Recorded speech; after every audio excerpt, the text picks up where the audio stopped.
Qurbonlikni so'yingda hech kimga bermang. O'zingiz pishirib yeng. Xonadoningizda saqlang. O'g'lingiz, qizingiz, keliningizga bo'lib bering, begonaga bermang. Bo'ladimi? Bo'ladi. İmkoniyatimiz bemalolroq. Birodar, so'yingda 3 bo'lakka bo'lang, tavsiya. Bir bo'lagini zaxira qiling, bir bo'lagini pishirib yeng, bir bo'lagini xom holatda qo'shnilarga tarqating. Kim xohlasa hammasini ehson qilmoqchi, bemalol.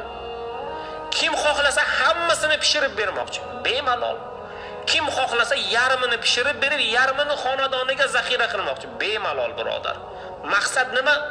Maqsad so'ysangiz bo'ldi. Qonini oqsangiz bo'ldi. Undan u yog'ini o'zingiz bilasiz inshaalloh. Bugun qurbonlikka bel bog'laylik bugun. Qurbonlikni baquvvatini,